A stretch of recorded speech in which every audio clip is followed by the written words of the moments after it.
In a brief description of this case, it began on July 8, 1997, when Bill Bosco discovered that his wife, Michelle Moore Bosco, had been raped and murdered in their apartment. He quickly went to his neighbor, Daniel Williams, who called 911 and helped Bill. The police asked Daniel to come to the station to clear up a few things, but this turned into over 11 hours of interrogation by Detective Robert Glenn Ford. Ford used many different tactics, including telling Daniel Williams that he failed the polygraph test when he in fact did not. This continued throughout the night, and Daniel Williams ended up confessing to the crime. However, the police tested his DNA and it did not match the DNA at the scene.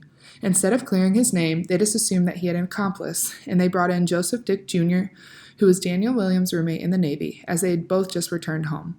In a very similar way to Williams, Dick was interrogated by Detective Ford for many hours, and he also confessed to the crime, and in fact began to internalize that he actually did commit this crime, even when he did not. Once again, the DNA did not match, so the police kept searching. Two more men, Derek Tice and Eric Wilson, were interrogated by Detective Ford and confessed. Their DNA was also not a match.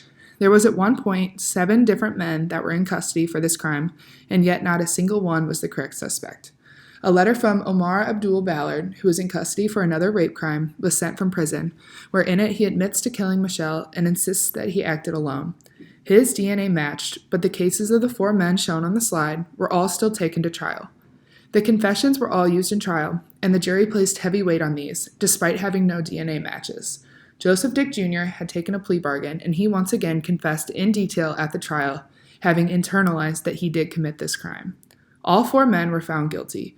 It was not until 2009 that they received conditional pardons, and then in 2011, Robert Glenn Ford was found guilty of corruption in many different cases, including the case of the Norfolk Four, and he was sentenced to 12.5 years in federal prison. In 2017, the 4 men received absolute pardons. For this project, while there is the actual crime of the rape and murder of Michelle Bosco, we are going to be looking at the crimes against justice and corruption by Detective Robert Glenn Ford. We are focusing our research on why Detective Ford was so focused on doing everything he could do to get a confession from the men, and even why they all confessed to a crime that they did not commit. We will look at where the interrogation crossed from being a routine investigation to a crime against justice, where 4 innocent men were found guilty and placed in jail. To analyze the questions set forth, adopting perspectives from the criminological school of critical humanist criminology would be most relevant. Specifically, the movement of convict criminology applies most directly to the case of the Norfolk Four. This perspective is focused on the experiences of convicts when they enter the criminal justice process and then subsequently the prison system. This differentiation between convicts and criminals is an important one that will be detailed on a little bit later, but this idea also focuses on how conviction is a process that goes from the time when people are first convicted all the way through their prison experiences and then after release, as ex-convicts often face many structural disadvantages after they are trying to reintegrate back into society. And the overall focus here is how this experience for prisoners is honestly just very terrible. They're constantly facing injustices of this system, and they're struggling to just get by and not go back into prison. Along with this idea is abolitionism, and abolitionism is all about how the illogical methods of incarceration and other forms of social control are primary detriments to the quality of criminal justice systems. Or here, this would be talking about the United States justice system. So how would these apply to the case of the Norfolk Four? Well, the 4 men in focus here were not criminals, technically, but they were still convicts who went through the prison system, and they still had those valid experiences. They struggled to find jobs after they were released. These experiences were still something they faced despite not having committed the crimes, but they were still convicted of them. And then in terms of abolitionism, Ford's corrupt methods of investigation could exemplify the faulty ways of thinking with getting tough on crime or the war on crime, things like that. These mindsets are very detrimental to achieving true justice, which is what criminal justice systems should be attempting to achieve in the first place.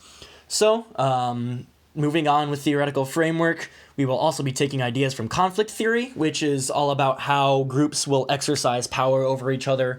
So the questions of focus here are who has the power, how did they get it, and is their power usage fair? And this very often the answer to this question is no, as the private interests of the few with power will very often overlook public interests of, say, justice, things like that, if the public doesn't have nearly as much power. So this applies to the case of the Norfolk Four and how Ford and other men in the criminal justice system had much more power than those accused in the Norfolk Four.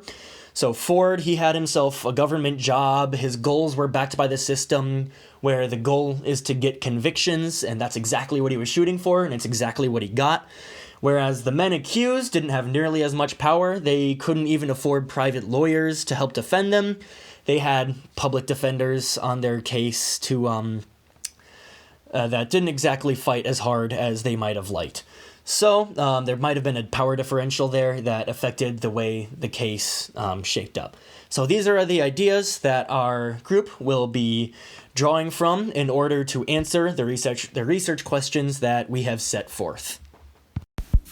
In investigating our research question, why Detective Ford insisted on obtaining a false confession and where the interrogation transformed from a routine investigation to a crime against justice, our team will be using a variety of sources to investigate our subject and theory and fitting these aspects together to investigate the specifics of the Norfolk Four. We will be using sources that specifically concern our School of Criminology and Criminological Theory. The use of sources that specifically concern these aspects of criminology will allow our team to use a funnel approach in answering our research question. By understanding the broad theories we are using to explain our case, we can use this broader explanation of crime in understanding why Detective Ford committed the crimes he did, rather than using a specific instance to explain behavior as a whole. Statistical data will provide further understanding of how obtaining a false confession was actually achieved and what tactics used in interrogations to obtain a false confession cross the line from normal investigation to injustice. Case studies such as the Brandon Dassey case and the Reykjavik confessions provide further support in investigating our research question. These case studies once again provide greater support to understanding this behavior within a broader context and how criminal behavior was specific to the Norfolk Four. Lastly, our primary sources provide data and insight to the Norfolk Four specifically.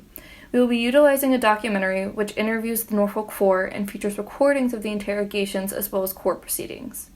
This is the most specific level of our research, allowing us to apply our research of broader context to the specifics of our case.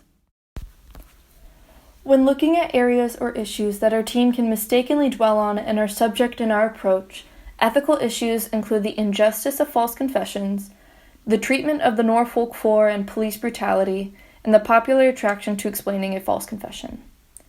Investigating the intricacies of this case, the injustice of obtaining a false confession and the imprisonment of the four men involved can supply itself as an unnecessary area to dwell on and potentially damaging to our analysis. While the injustice of the men is upsetting, our team needs to avoid a biased approach of the justice system to achieve an accurate analysis of how the crimes of Detective Ford and the nature of the investigations fit into the greater context of explaining this criminal behavior through critical humanist criminology and conflict theory. The treatment of the men convicted is also an ethical issue. Evident in the interviews with the four victims and recordings of the interrogations, the treatment of the men is distressing. This, in combination with our awareness of police brutality, could result in an inaccurate investigation and analysis of criminal behavior. This could entail dramatizing Detective Ford's behaviors to fit aspects of critical humanist criminology and conflict theory, rather than accurately applying aspects of his behavior to these theories and accurately explaining why he committed criminal behavior. And investigating how to obtain a false confession to understand where the investigation went from normal to a crime against justice, the subject of investigating how to obtain a false confession and why innocent people confess to a crime they did not commit is wildly popular and intriguing for the public. Although the subject is intriguing, this could easily be an area to focus on rather than investigating it to the needed extent to investigate our research question.